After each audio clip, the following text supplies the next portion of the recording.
اعوذ باللہ من الشیطان الرجیم بسم اللہ الرحمن الرحیم سورہ بقرہ آیت نمبر 13۔ اس آیت میں اللہ تعالیٰ نے منافقین کی ایک اور صفت بیان کی ہے، اور وہ یہ کہ یہ ایمان والوں کو بے وقوف سمجھتے ہیں، حالانکہ یہ خود بے وقوف ہیں۔ اب ان آیات کا ترجمہ اور مختصر سے تفسیر کو دیکھتے ہیں۔ وا اور اذا جب قیلا کہا جاتا ہے، لا واسطے ہم ان کے، اور جب ان سے کہا جاتا ہے آمنو ایمان لاؤ، کما جس طرح آمنا ایمان لائے، الناس دوسرے لوگ، قالو کہتے ہیں کیا نومنو ہم ایمان لائیں، کما جس طرح آمنا ایمان لائے، سفہاء بے وقوف، اعلیٰ خبردار، انا بے شک ہم وہ، ہم سفہاء وہی بے وقوف ہیں، وا اور لکلا لیکن وہ نہیں، یعلمون جانتے، وَإِذَا قِیلَ لَهُمْ آمِنُوا كَمَا آمَنَ النَّاسُ اور جب ان سے کہا جاتا ہے ایمان لاؤ جس طرح دوسرے لوگ ایمان لائے۔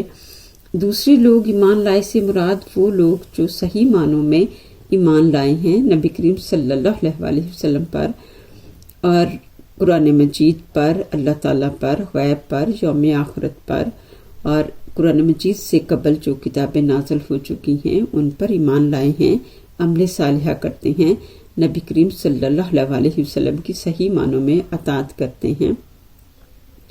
جب ان سے کہا جاتا ہے کہ ان لوگوں کی طرح ایمان لاؤ، تو قالو کہتے ہیں آنومنو کاما آمن السفہاء، کیا ہم ایمان لائیں ان لوگوں کی طرح جو بے وقوف ہیں؟ تو وہ ایمان والوں کو بے وقوف سمجھ رہے ہیں اور اپنے آپ کو عقل مند سمجھتے ہیں۔ ان کا نقطہ نظر یہ تھا کہ یہ اہل ایمان مسلمان مکہ چھوڑ کر مدینہ آ گئے ہیں، جبکہ مکہ میں ان کا معاشی اور معاشرتی سٹیٹس تھا، اپنے اہل و عیال تھے، کنبے اور قبیلے تھے، اچھا بزنس اور پراپرٹیز تھیں، سب کچھ چھوڑ چھاڑ کر مدینہ آ گئے ہیں۔ اب یہاں آ کر بھی وہ اپنے بزنس پر فوکس کرنے کی بجائے تبلیغ اسلام کے لیے کمر بستہ ہیں۔ نہ انہیں اپنی جان کی فکر ہے، نہ مال کی فکر ہے، اگر فکر ہے تو صرف اور صرف تبلیغ اسلام کی فکر ہے، اور اس وجہ سے یہ لوگ بے وقوف ہیں، یہ اپنے مالی فوائد اور دنیاوی فوائد کو نظر انداز کیے ہوئے ہیں۔ تو اللہ تعالیٰ فرما رہے ہیں کہ یہ بے وقوف ایمان والے نہیں ہیں، بے وقوف یہ خود ہیں، کیونکہ انہوں نے دنیاوی زندگی کو آخرت پر ترجیح دی ہے اور دنیاوی مال و متاع پر نظر رکھے ہوئے ہیں۔ وَلَکِن لَا یعلمون اور وہ نہیں جانتے۔ کیا نہیں جانتے؟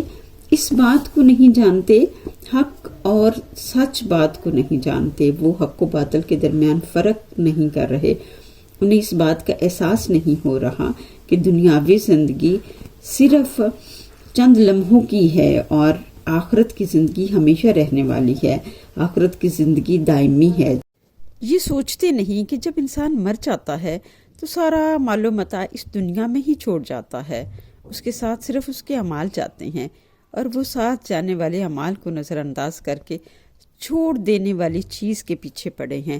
تو بے وقوف کون ہوا؟ یہ خود منافق لوگ ہی بے وقوف ہیں۔ صدق اللہ العظیم۔